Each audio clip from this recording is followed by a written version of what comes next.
The way that you feel love can be completely different than the way that I feel and interpret love. Understanding how we feel loved is extremely powerful. When we understand that about ourselves, we're able to communicate that to other people. We're able to communicate that to our girlfriend, boyfriend, significant other, so that they can understand how to love us the right way.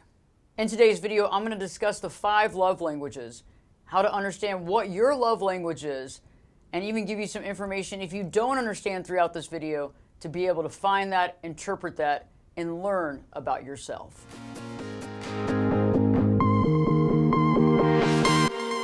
Hi friends, glad that you tuned in today. And today we're going to talk about the 5 love languages. Dr. Gary Chapman developed the 5 love languages years ago, and I want to talk about those right now. So let's just jump right in. The first love language that I want to talk about today are words of affirmation. And those are the I love yous, the compliments, the words of appreciation, the verbal encouragement, and even the written encouragement. So you might, be in person with your significant other or a family member, or they could text you and say something really sweet on a text, or even social media, messaging you or putting something on your Facebook or Instagram. And this is very powerful. And if this is your love language, when someone does that, it makes you feel good, it makes you feel alive, and you feel highly connected to that person. The second love language is quality time. And quality time means that you really enjoy being with your significant other, your partner, having that one-on-one time, having that connection, that eye-to-eye contact, the consistent listening, like really listening, that mindfulness, that being in the moment and being present with one another. Really, quite honestly, undivided attention is your big thing, okay? So you like to have that communication. And one of the things that you don't like, right, is when someone's on the phone, right? When somebody's on the phone, not making that eye contact, not really listening, as well as someone that's canceling plans. So quality time is a big thing. It shows you that the other person cares enough to spend time. It also shows you that the other person actually cares enough to listen, and that directly connects with your love language, that you're being valued, you're being listened to, and you're having that one-on-one communication. The third love language is acts of service. And acts of service is obviously just what it is. It's somebody going out of their way to doing things for you that probably make your life a lot easier. For example, picking up stuff for you, picking up food, maybe dropping it by your office when you don't have time to do it, perhaps picking up your laundry or going to the grocery store and picking up dinner for that night. These acts of services go a long way. And if your love language is acts of service, when somebody does that for you, it speaks volumes, right? You're like, wow, I can't believe that they took their time to do that. I wasn't able to do that. And it really speaks that they actually care and they're actually listening to things that you need and they're there for you. And so this can be very powerful if this is your love language, especially when somebody's doing that, because you realize that they actually are listening and they're going that extra mile to help you out. The fourth love language is gifts. And in gifts, we're talking about symbols of love, actual physical symbols of love. And this doesn't have to be insanely expensive gifts. Really, honestly, these gifts are about the meaning behind it. Okay, so when you're thinking about gift giving, like something that somebody's needed for a really long time, and it's something that you actually had to kind of process and think about and get that gift for that person, it's not something that would be on the top of your mind. It would be something that you actually have to think, and there's thought to it, and there's there's depth to it. And so when somebody sees a gift like that that's given and is receiving a gift like that, if that's your love language, you feel that the person has really thought about you.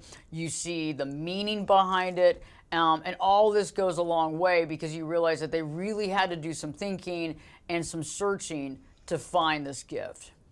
And the fifth love language is physical touch, and that includes kissing, cuddling, holding hands, even sex. And it goes a long way for that person because the person feels loved, they feel cared for, they feel nurtured when there's that physical touch. Just the arm around the shoulder or holding hands means a lot, okay? And so a lot of people connect with that physical touch. And it's interesting because you might ask, why is it that I can have a love language of this versus my spouse or significant other could have a love language of that? And the reason for that is that when we're raised as children, right, in the family dynamic, and a lot of stuff goes back to this, it's the way that we were shown love by the people that raised us. It was also the ways that we were not shown love. Okay, so think about it from that perspective. Some of us were shown love in a very positive way. For example, maybe mom really showed us love by words of affirmation, constant affirmation, building us up, making us feel better, being our cheerleader, right? And that went a long way to really building self-esteem and really having that connection. Okay, so that could be your love language because it really went a long way to making you feel good, building you up, making you feel loved. Okay, on the flip side, perhaps that, your family dynamic held back love. You weren't told, I love you, and you wanted to hear it so badly. Perhaps you weren't hugged. You weren't hugged or you weren't cuddled. And you needed that touch so badly, but you weren't given it. Okay? And so when we look at love languages, we're not looking at just what we've been given when we're growing up. We also have to look at what was missing.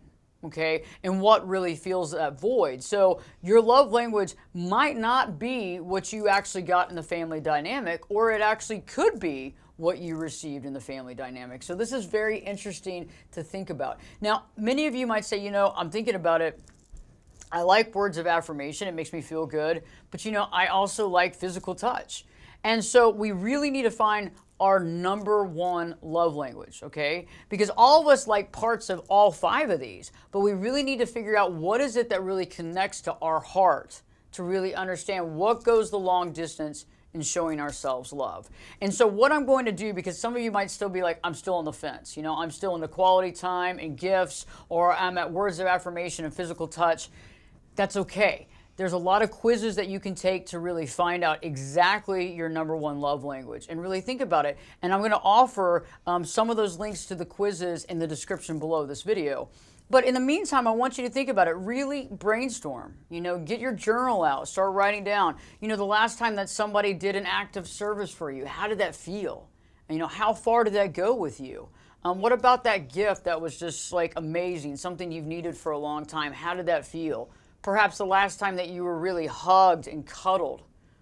How far did that go with you? And journaling some of that before you take this quiz to really get an idea. And once you take that quiz, really understanding and wrapping your brain around, is this my love language? Looking at not only the present situation, but also the past, and going back through that love language and see how that has impacted you throughout your life.